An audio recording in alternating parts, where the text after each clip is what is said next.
Welcome back. As we complete our third month, I wanted to do a quick behind the scenes update. This is not a channel update, but it is more about the various editors we use, the resources we look up, and a quick shout out to some of the places we play at, and mention a few places that we buy stuff from. So let's get to it. One of the main editing tools that we use is DaVinci Resolve. Really like this software. I mean, this is not a session about how good it is and all the various features. So I'm not going to try to do various things. As you can see, I have a project in progress here, um, showing a few cards and then revealing a commander at the end and seeing if um, people can guess the commander we are trying to talk about, stuff like that. So it has a very nice layer system. It has a nice mechanism to manage projects. I really like the look and feel. It is definitely a complex piece of software. I have considered a few others. Shortcut, for example, looks nice and promising.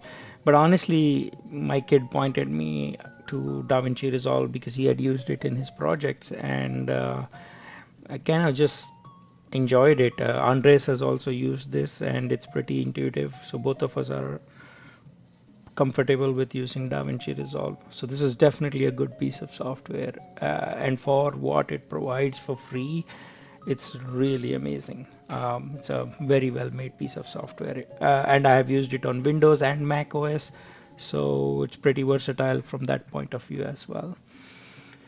So moving on from DaVinci Resolve, let me switch over to Video Show. This is the app I use on my phone, Android specifically, to quickly upload any shorts, gag reels that we shoot on the phone, that we do not anticipate adding any effects like showing a particular card, etc. I use Video Show on my phone to drop the edits. One of our best performing gag reels, in fact, the first one we dropped, was shot on the phone, cut on the phone, and edited using Video Show and uploaded. So was the second gag reel, that the Redux one.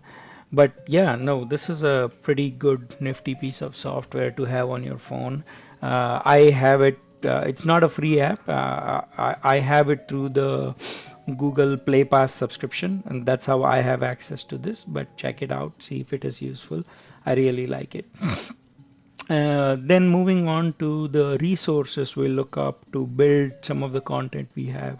Since we are very magic focused, a lot of this session is going to be around resources that we use for Magic the Gathering. And one of the my personal favorite websites is Scryfall. I am not going to go into the details of all the things with Scryfall. It has a pretty powerful documentation right here on the site at the bottom. And it also supports API access for those of you who are programmatically inclined and want to access um, the card database and the images, etc., through a program. You should look this up. This is an amazing site. It has a very nice search capabilities. I'm trying, for example, here to find all the cards that have Oracle text with waterbend on them.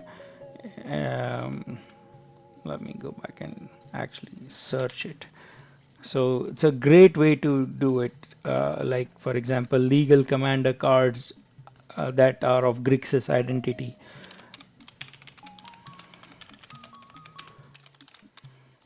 So not every magic stuff is supported, but they do have a lot of magic words. Like Grixis is actually recognized. Um, So this will show you all the cards that would go in a Grixis deck, including artifacts, colorless, stuff like that. So very, very beautiful search. I'll show you one more thing it can do. For example, is colon shockland. So it has these very popular things already memorized. So shocklands, it knows what shocklands are. Fetch land. stuff like that. There is a lot of things to discover here, so I'm not going to go ahead. This is again not a detailed session on using any of these resources. We just want to show our appreciation for these. Um, the next site is EDHREC. Personally, I try for my deck builds to not look at EDHREC, only to see how I compare when it comes to the amazing decks that are there on EDHREC. So I always do my thing first, but then I do go and compare. But mostly my searches are Scryfall driven. Having said that, EDHREC maintains an amazing amount of statistics about cards and popularity, synergies of cards that go into commander decks. And I'm sure I don't need to plug it here. People know about this site already, but you can't talk about making commander content or playing commander games without having heard about EDHREC. It's just not possible. I just wanted to shout out to the EDHREC resources as well. Great site. Um, the moving on from the resource we use for our content, how do we analyze our content? How do we see what is going on and what is trending, etc., etc. with our content? We use the YouTube dashboard. This is also the place where we upload our videos from, though we can upload the videos also from the YouTube app as well when we do that one, for some of the quick things we shoot on the phone. So we upload videos from here. It has a lot of analytics. Once again, all of this has been talked about very well in a lot of other channels. So you should really look at those to figure out how to use this and how to see this data, um, and um, how to use it to your advantage, really. One of the things that is not talked about a lot is the audio library that is available with YouTube.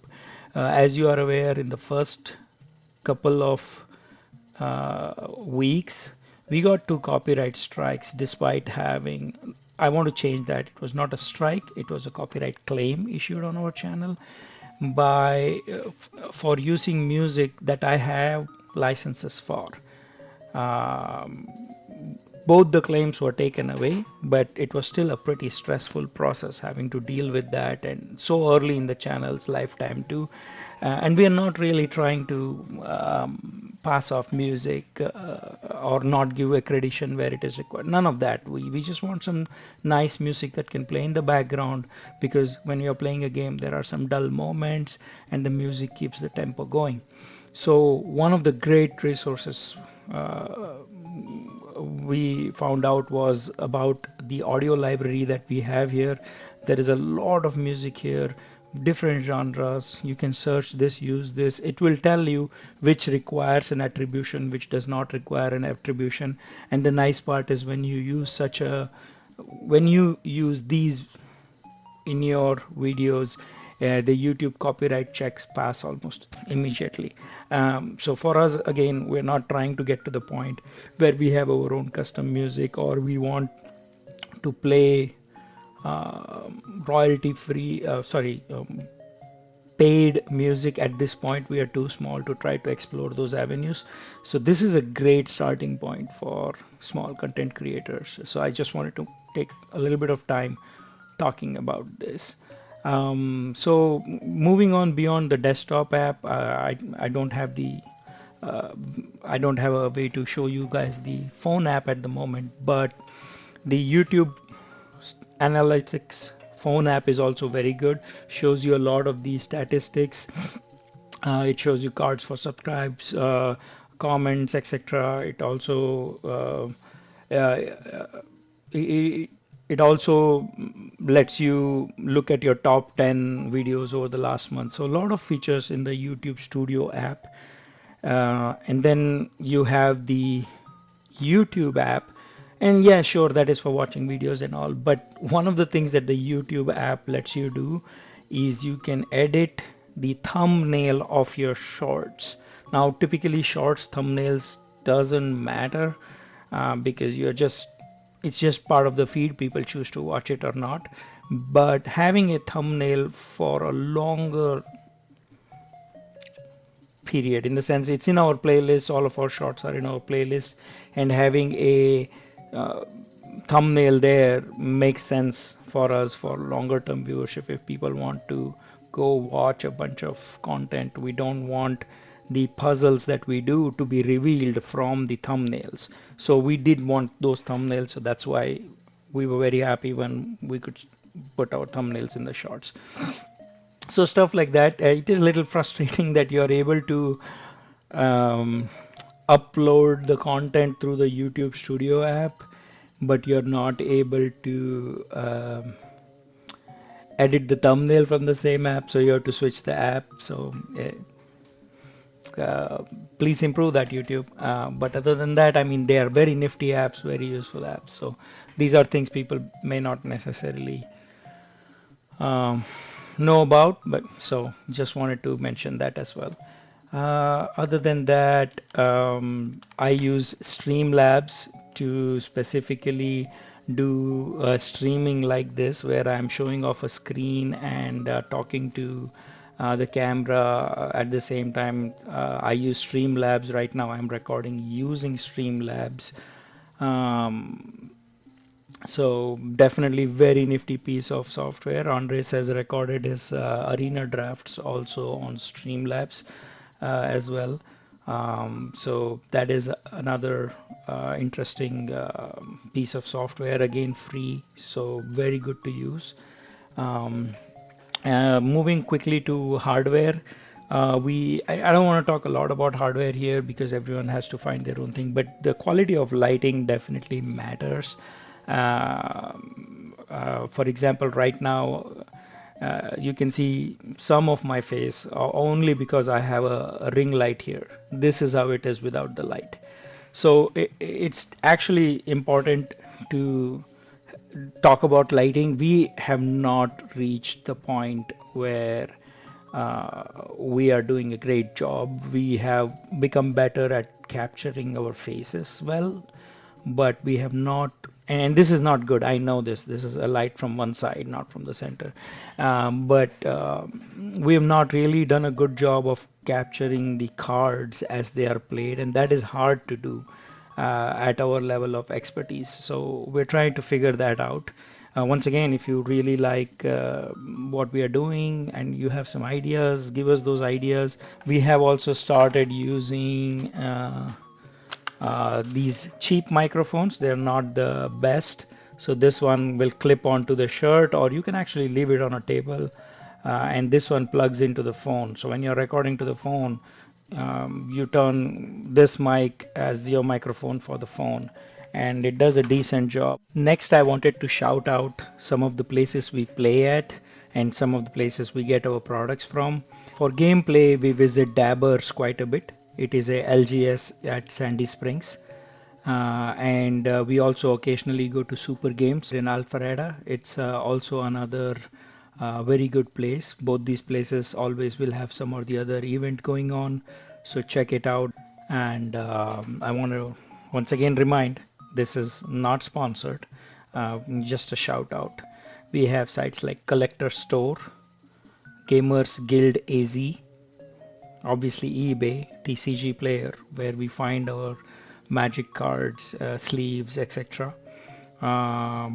And for me personally, I have bought board games, miniatures, etc. from a couple of sites, Miniature Market and Noble Knight Games. From a non-magic gaming only perspective, Noble Knight Games, with its collection of used games at very reasonable prices, is a definite go-to. Thank you so much. Bye bye.